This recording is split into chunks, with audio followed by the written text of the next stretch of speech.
such time as I might consume. Without objection.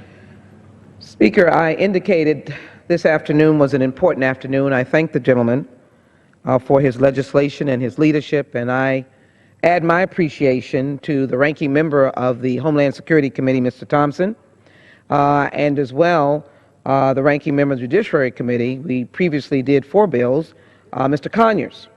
It seems that we are having bipartisan support on a very important crisis in our nation and around the world. In 2014, President Obama said, "At home, we are leading by example. My administration is cracking down on traffickers, charging a record number of perpetrators. We are deploying new technology in the fight against human trafficking, developing the federal government's first ever strategic action plan to strengthen victim services, and strengthening protections against human trafficking in federal contracts. During the past year, the White House has hosted events on ideas to continue to fight that scourge, as I have called it. The present legislation before us, as I rise to strongly support it, H.R. 460, is the Human Trafficking Detection Act of 2015.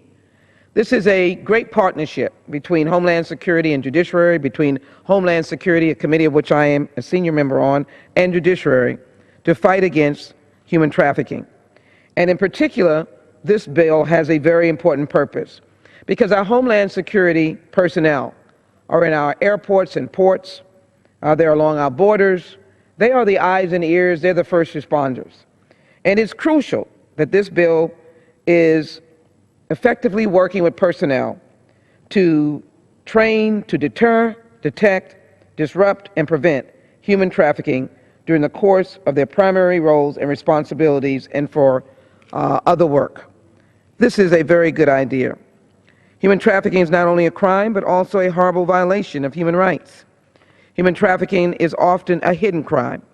Victims of human trafficking may be afraid to come forward and get help because they may be forced or coerced. They may fear retribution, or they might not have control over their documents. According to the most recent estimate from the Department of State, approximately 600,000 to 800,000 people are trafficked across global borders each year. According to the U.S. Department of Justice, Houston, Texas is one of the nation's largest hubs in human trafficking. There are over 200 active brothels in Houston and more strip clubs and illicit spas in Las Vegas. These businesses serve as fronts for sex trafficking. Let me be very clear. It's not a condemnation of my city.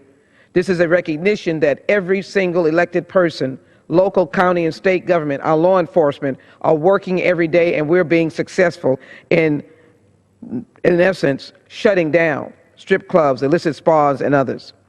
The main factors that contribute to high levels of trafficking throughout the nation and Texas are proximity, demographics, and large migrant labor population. Houston's proximity to the Mexican border and I-10, a highway running across country through Houston and the port, make it a popular point. But that is not solely the sites of human trafficking. As my colleague has mentioned, it is everywhere. It is a national problem.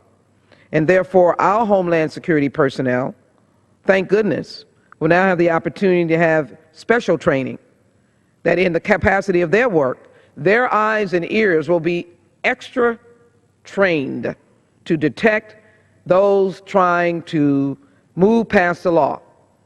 Houston's huge geographic size and large ethnic and culturally diverse population is seen in around the nation, which creates optimal conditions. They're not the only city with that. And to combat human trafficking, the Department of Homeland Security, recognizing there needs to be a national campaign, has launched the Blue Campaign in 2010. Through the Blue Campaign, DHS works in collaboration with law enforcement, government, non-government, and private organizations to protect the basic right of freedom and to bring those who exploit human lives to justice. This legislation will begin to institutionalize the training. Last year, this training was credited when 2 men were arrested, the Blue training, at Miami International Airport. TSA personnel who received training to detect trafficking observed the interaction between the young man and young woman and noticed the signs. What we want to do today, again, is to institutionalize and codify this effort so that no human trafficker, no child being held by an adult but being trafficked can escape the eye of our trained Homeland Security personnel, and they can break that hand away from that adult that is trying to do that child harm, because they'll know that is not the friendly parent or wonderful grandparent or best aunt or uncle.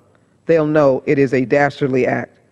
I support the underlying bill, ask my colleagues to support it, and reserve my time. Gentlelady reserves. Gentleman from North Carolina is recognized. This gentlewoman is prepared to yield back. Gentleman reserves. The gentlelady is recognized. I'm prepared to close and then yield back the time. Let me emphasize what I just said earlier. 2 people were caught in the Miami International Airport, and they were caught by officers of TSA who received personnel or received training to detect trafficking, observe the interaction between the 2 men and a young woman. The exact description that I gave, holding a little girl's hand, holding a teenager's hand, looking innocent, but our DHS personnel could be the savers of the day. In our own airport, just a few years ago, a number of Chinese nationals, young women, were brought in, ultimately to be held against their will. It was astute personnel that knew that even though girls traveled together, that something was wrong. That's why this legislation is so important. The bill before us today seeks to codify in law the training of DHS personnel on how to deter, detect, and disrupt human trafficking, and where appropriate, interdict a suspected trafficker during the course of their primary roles and responsibilities. Our frontliners from the Department of Homeland Security are everywhere. There's not a place where you can travel entering this country or through our airports or through our ports that our agents in some capacity, in some roles, are not there. For CBP, this means officers at our ports of entry will be trained on how to identify potential victims of trafficking, smuggling, human slavery. For TSA, it means that screening personnel who screen approximately 1.8 million passengers a day will be knowledgeable about signs of trafficking. Importantly, the bill requires that the training received be appropriate for a particular location or environment in which the personnel receiving the training perform their official duties.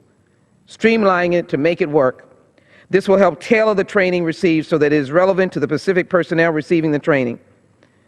Mr. Speaker, with this bill, we have the opportunity to call attention to the human rights crisis that is human trafficking. I am glad that this bill has been generated out of the Homeland Security Committee, which emphasizes the security of this nation, but as well this important act of making sure America stands against human trafficking. January is National Slavery and Human Trafficking Prevention Month, and to ensure that continued attention be paid to this often hidden crime, I urge the passage of H.R. 460. Through the bill before us today will not eliminate human trafficking. It may help prevent it by ensuring that DHS frontline workforce is properly trained to fight it. In conclusion, let me say that we are all committed. Again, I refer to all of us to report suspected human trafficking. Dial 1-866-347-2423. To get help if you're a victim, call the National Human Trafficking Resource Center at 1-888-373-7888. I thank the gentleman from North Carolina for his leadership, and I thank our committee chairman and ranking member for their leadership. With that, I yield back and ask support of the bill. Gentlelady yields back to balance for time.